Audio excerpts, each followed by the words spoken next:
Welcome to Lunch with Tech Leaders, where we have engaging conversations about software development and cloud engineering with industry leaders and subject matter experts. These episodes are created by the Great Lakes Tech Leaders, an online community of technology practitioners. Please come join the conversation by visiting gltl.rbn.ai. Again, that's gltl.rbn.ai.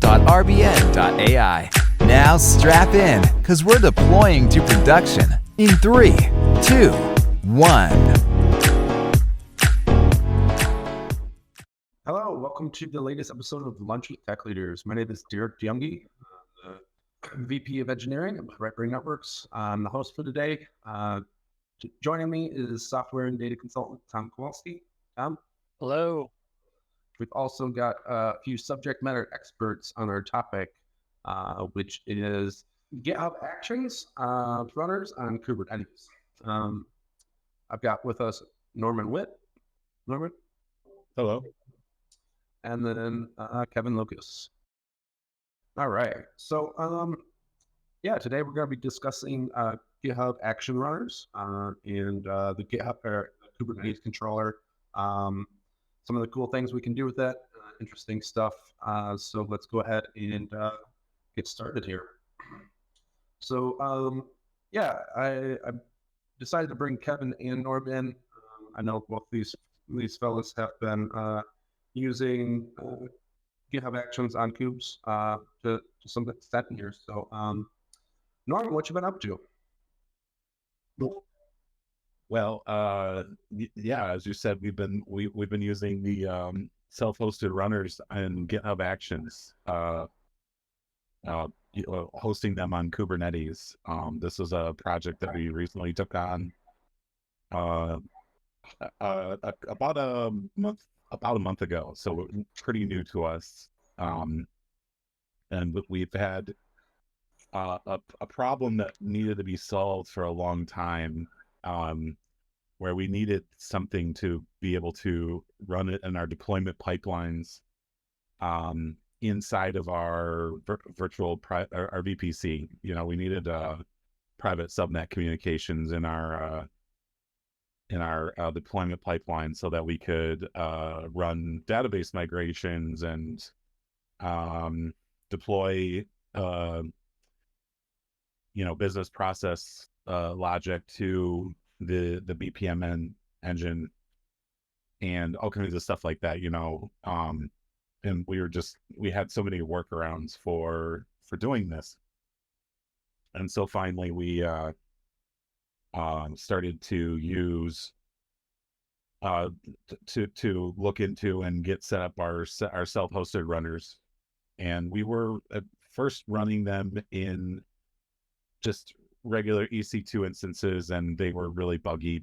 They weren't self-destructive, which is something that I learned is really important with self-hosted runners. You don't want your self-hosted runners to cache Docker builds or get artifacts or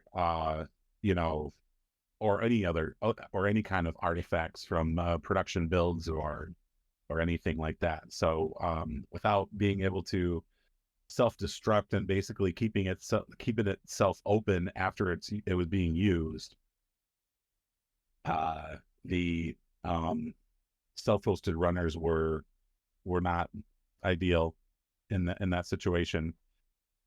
We had just moved all of our microservices over to Kubernetes, and we had and the subject matter expert on our team came to us and said, "Hey, we have these self-hosted runners that you can put in your Kubernetes cloud now," and then he went over all the benefits of them with us. And so those benefits were, things like, the cluster runs in our VPC. So we have that private subnet communication with our microservices, databases, things like that.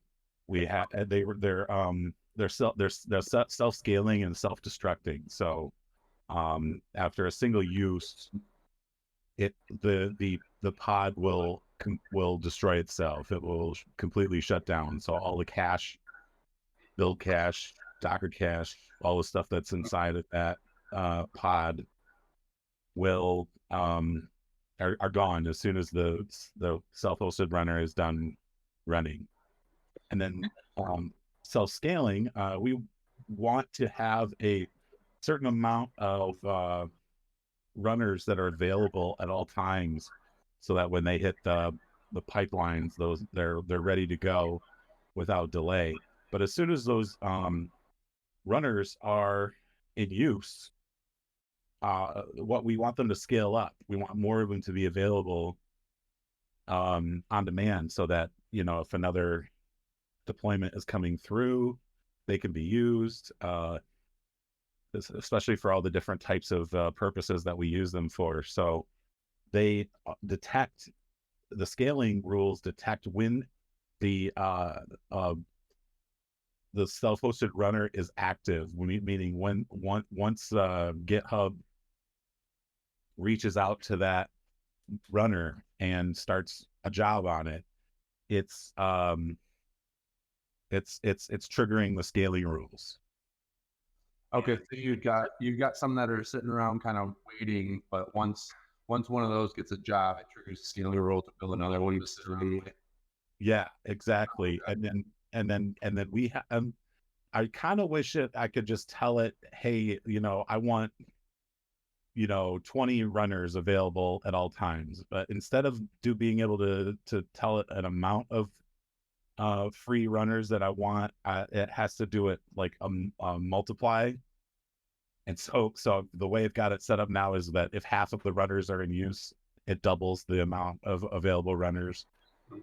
And so, you know, like let's say there's a 20 minimum count, and the 50% mark is 10. So if there's 10 active runners in use, it'll scale up to 40. Yeah. And if there's 20 active runners in use, then it will scale up to 8. And then we put a cap on how many we want it to be able to, or we want how many we want it scaling up to at once, so that we don't have it, you know, going exponentially there. Yeah, I think that's kind of interesting. You know, you said you kind of wanted it to just be able to say always keep this many available, but it sounds like the way that they're doing that is probably to help reduce like rubber banding, and like, you know, if you've got one, if you've just got one job running or something like that, and there is available capacity, like there's probably not a need to spin up an extra one when this one's going to destroy and just recreate later, right? I mean, I would like to have that. I would like to just tell it to say, hey, I want 20, I want it to scale up as much as it needs to keep 20 available at all times. And then there's always 20 that could be grabbed onto. And then they scale down once they've been used and they've been destroyed. Right. And then the way that they destroy themselves is kind of ties into the scaling as well. You know, so if you have 20 runners that are active and it scales up another 20, so that there's 23 and there's 20 unused and 20 active runners. When those 20 that are active are finished and they destroy themselves, those 20 that just scaled up now become the pool of 20 available for, you know, the minimum count of completers. Yeah. So if these are ephemeral and, you know, you're not caching, do you have performance issues if they're, you know, coming up blank each time and have to grab everything that they need? No, not necessarily. The only thing that we're having some issues with, and this is some kind of legacy stuff that we have going on, is that some of our end-to-end tests run Postgres in a Docker image on the runner, and I would like to kind of migrate that out of the runner and have it just deploy a temporary Postgres database in another pod, and then use that pod for Postgres instead of just running it all in a single Docker Compose script, But and so we're running into, IOPS issues with that, running inside of that pod like that, where we need to, if we're going to keep going the way we're going, we need to like provision, like a higher IOPS, volumes for it to run on. But like, other than that, no, it's like you get the resources of the nodes that you choose. We're running our nodes are so this is on AWS, of course. If that nomenclature I've been using so far wasn't obvious, but so this is on AWS. So we're using the AMD Epic instances, and they have like. Okay, so yeah, that was going to be my question. I was going to, what's your cluster running on? It sounds like it's EC2 and not Fargate, right? Because they're running on Fargate doesn't like Docker. Docker is, if I'm not mistaken. Yeah, and they're running, and they I think our clusters nodes have at least 64 gigs of RAM and 16 CPU threads available, something like that per node, and then they scale up pretty quickly too. So if we need, so those can scale up and down as we need them. And some of our accounts, the ones that aren't running production runners, some of our clusters run on spot instances, and we have a really cool thing set up where it just looks for whatever spot instances are available at the cheapest prices, and then spins them up and down as needed. And the worst thing that could happen, I think, is you could lose 2 nodes at the same time or lose 1 node and lose a second node before they're able to spin up that missing node, and that's like the biggest risk you take there. So we don't do that in our production clusters or our production pipelines. Do you run a cluster specifically for these runners? One of our clusters, yes, is actually specifically dedicated to these runners. Okay. Is there like a cost, having these, running all the time? Does it cost more than, just using GitHub Actions with their runners? Well, we've done the math, and the cost is about 20 times more for the GitHub runners, especially, well, when you look at the compute time costs, especially when like some of our runners are running in like 16 gigs, 4-core runners, which we had to provisions like a specialty provisioning from GitHub to be able to get those, to get access to those. The amount that they charge for compute time is like 20 times more than what we pay for EC2, and that's just the retail price of EC2. We also have our bulk discounts on top of that, and some other savings by using the spot instances in some of our clusters. So like the savings are definitely quite significant. What were some of the workarounds? Like you said, like you want to run database migration scripts. So how were you doing that? And then how did it make it easier by migrating that? That was really convoluted. I think that what we were doing was we were running a code build job. Okay. And then that code build job was inside of was attached to the VPC private subnet, so it could access the database. And then there was like another code build job in the pipeline that triggered that code build job and monitored its progress and returned back the logs. It was really convoluted, So now it's just a better experience now because you can see all the logs, the whole orchestration and flow right inside GitHub Actions. Yeah, and part of this migration as well was that we had started out with all of our deployment pipelines being in CodePipeline and AWS, using at the time was called CDK pipelines, which is now just a feature of the pipeline of CodePipeline. So Mhm. the CDK, that generates your CloudFormation templates, and then it deploys into a code pipeline, and then that code pipeline is self-mutating, so that when you update your CDK code, it automatically mutates the pipeline and then deploys it. So it's I mean, in theory, it was a really neat little system, but it was so slow, and there was lots of problems, and there's a lot of convoluted ways of doing things. Yeah, and Now all we this. need more support by switching everything over to Terraform, because we're getting our IAC provided to us by our centralized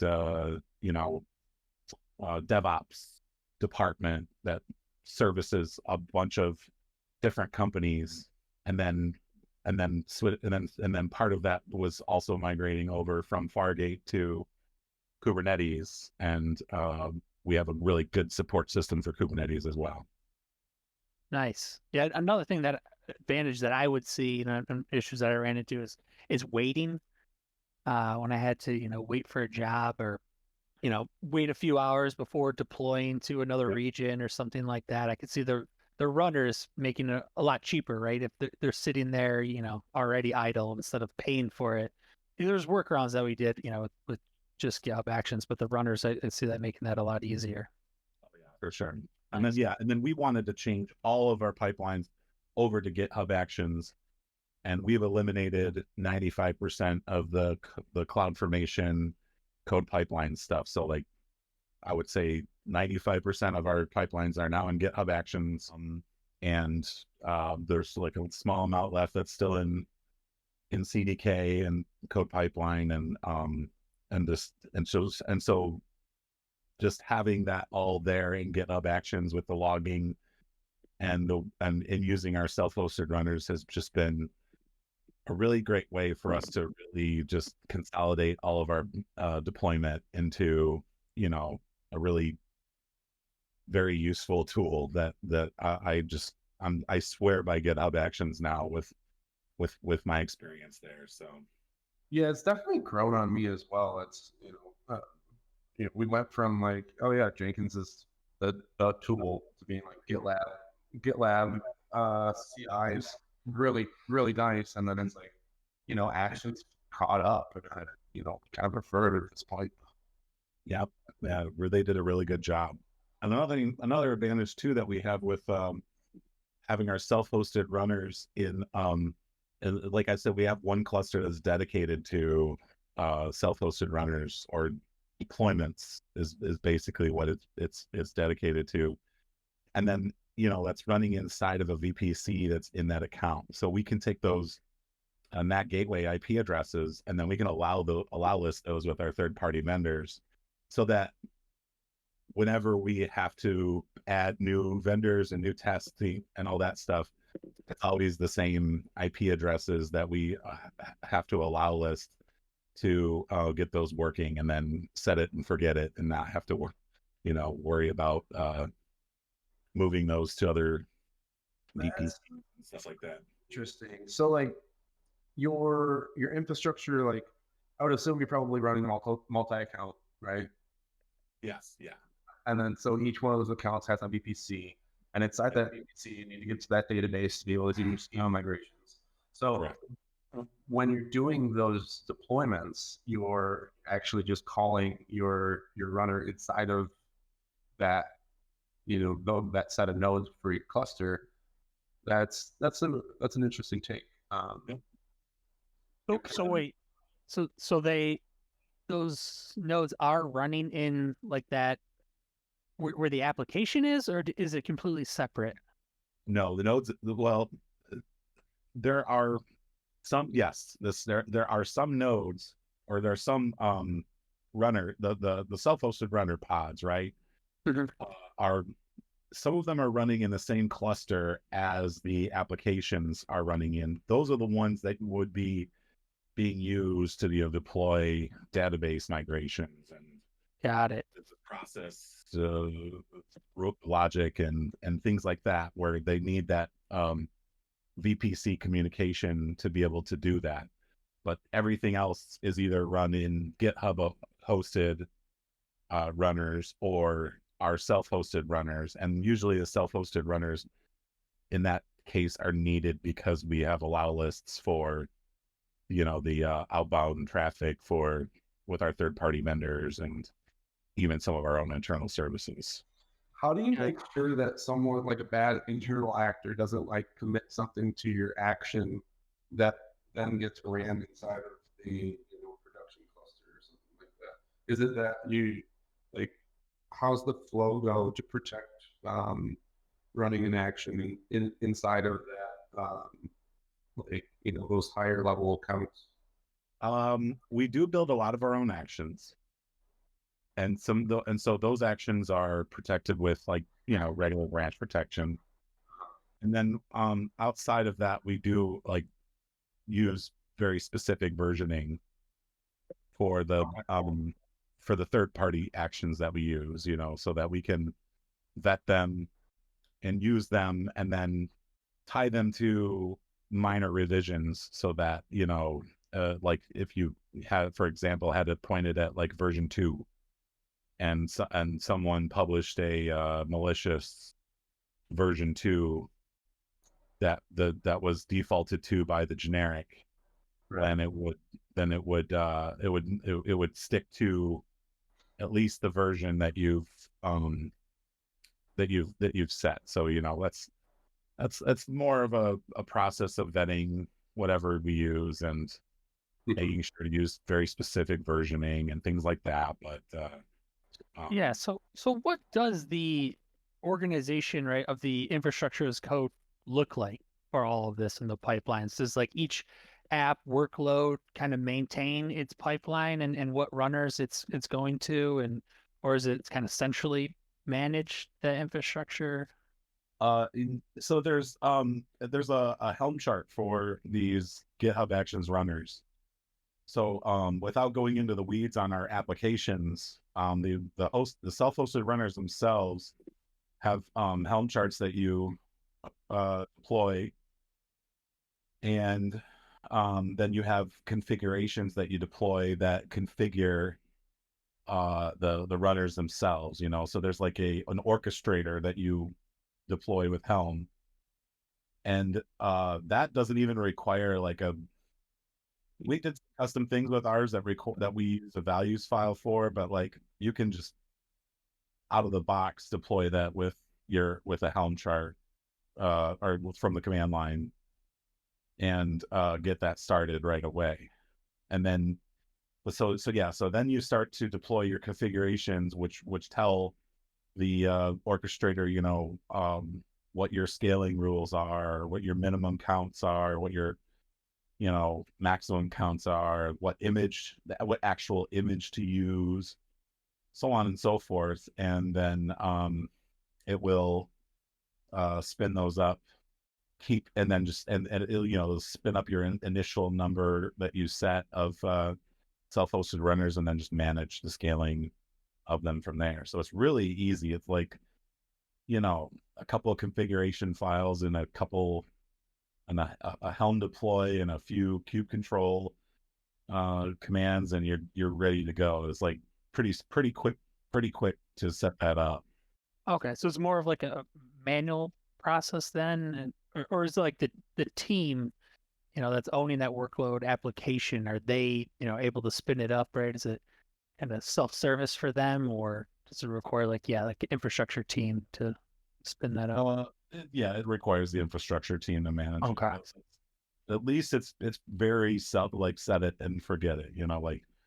We may tweak it here and there, but once it's deployed, you just don't have to worry about it anymore. It will just keep scaling up and down as you have it set. And one thing to mention too, and there's I definitely encourage everyone to look at the GitHub for the GitHub Actions runner system. I know Derek had posted that in the general chat there, but the the GitHub shows where there's Docker files for building out the runner images, and you're probably going to want to customize those images to include command line tools that you need or things like that. They're based on Ubuntu, so they're pretty easy to work with. But there are 3 modes, and none of them were actually ideal in our situation. And so I want to kind of highlight this because we're currently looking for a 4th option, whether that's something that we find from the creator of this or from the repo that we got this from, or if we kind of bake something ourselves for it. But the first mode is where it runs 2 separate images. It runs Docker in one image, and then it runs Ubuntu in the second image, and then it mounts the Docker socket into the Ubuntu image. The second way to do it is to have what's called Docker in Docker or something like that, D&D, where you have one Ubuntu image and Docker is running inside of that image. The third option is Docker in Docker, but it's what's it called? It's rootless. And so in the first scenario, you have a Docker image that's running as root, so that's the problem with that actually raises flags in our system saying, hey, we don't want you running any images as root. So the Docker image runs as root, but the Ubuntu image has sudo access. The user on the Ubuntu image has sudo access. Same with the Docker in Docker image, where Docker is actually running inside of Ubuntu that has a user with sudo privileges as well. The third option, the user does not have sudo privileges, but it's impossible to use Docker, or at least out of the box, it doesn't seem possible to use Docker. And we're trying to work with that third image to see what we can do, because in a real life setting, you don't need sudo privileges to be able to use Docker. You should be able to do that by just adding a user to the Docker user group.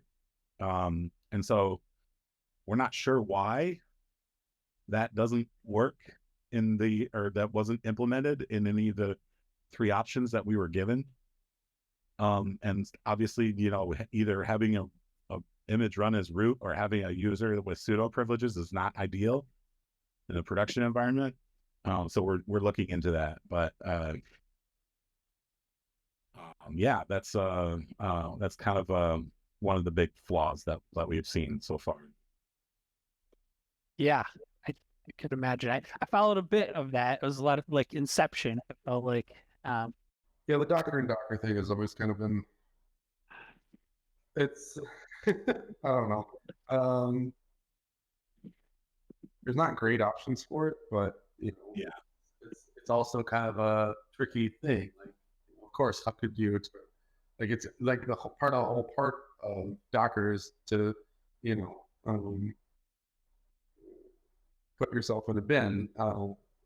So yeah, getting outside of it is kind of strange. Or difficult, and it's that way for a reason, right? Internet container runtimes, I will say, have made that a lot.